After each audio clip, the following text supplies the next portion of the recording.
Holy smoke, that's goodbye. It's the Lemon Bucket Orchestra there at Zoomer Radio, AM 740, downtown FM 96.7. Our friend Mark Marczyk from the Lemon Bucket Orchestra is here. Welcome, welcome, welcome. Thank you. Standing ovation right in the middle of the day. Everybody can't see that. But well, if we're not awake after that, we're never going to be awake. Yeah, exactly. If you're not sweating a little bit after that song is over, check your pulse, consult with your doctor, which is indicative of a lot of the stuff that you guys do. I mean, there's a lot of energy. There's a lot of fun. There's a lot of different instruments in there contributing to this amazing puzzle, and it doesn't surprise me that you have kind of become the Idea City house band. You know what I mean? Well, it all started from, an idea for people. It wasn't an orchestra to start. We started playing because, for me, I was missing music back in Ukraine. And, I just moved back to Toronto. I spent a couple years in Lviv in Western Ukraine, and I met some musicians and sort of got into this culture of sharing music around the table and going out and playing in the streets. And I missed that. And I found some guys in Toronto that were having that same experience, that they loved, meeting all these different musicians in Toronto, but they missed that, well, what about just sitting around and playing because we like the music? And what about going out and playing for people in the streets where they can just happen upon it, not where they have to pay a ticket price to go and see a show? And so we got together and we started playing first just in our living room, and then out in Kensington Market and down at St. Lawrence Market.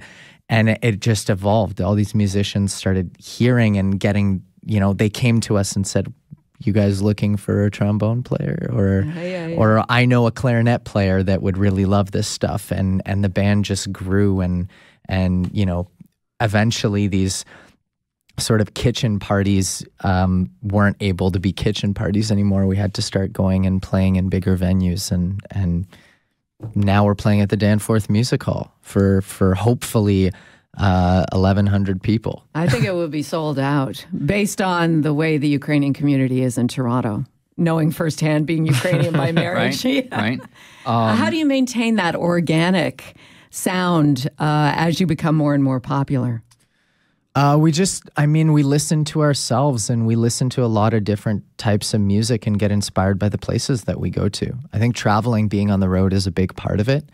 Kind of every time that we go somewhere, we come back, we feel like we're not the same. I think that's why this record is so special to us, because we found this song, this old song that's been sung for generations and generations, about exactly this man coming home and trying to figure out how he's going to tell his mother he's not going to be the same anymore.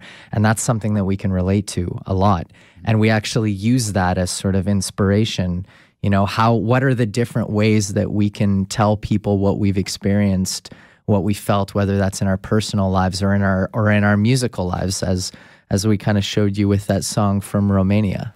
Talk to me about the Moses connection for a second, because now I'm curious. How did that happen? Let me think back. I think Moses came to a show of ours. I think he actually saw us at the Ashkenaz Festival. We have you're talking a lot about the Ukrainian community, but we also have a really strong connection with the Jewish community in Toronto.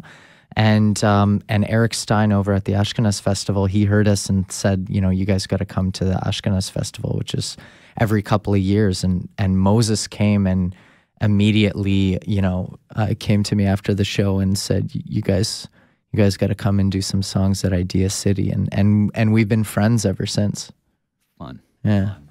We're hanging out with Mark Marczyk this morning from the Lemon Bucket Orchestra. More music from a brand new album, more details about the album release party, and all of that still to come. And an interesting look into, what it's like to be a musician working in the city of Toronto that's not playing rock and roll. We'll get to that, too, coming up in just a little bit. Right now, though, it's Toronto traffic time. Here's Captain Frank.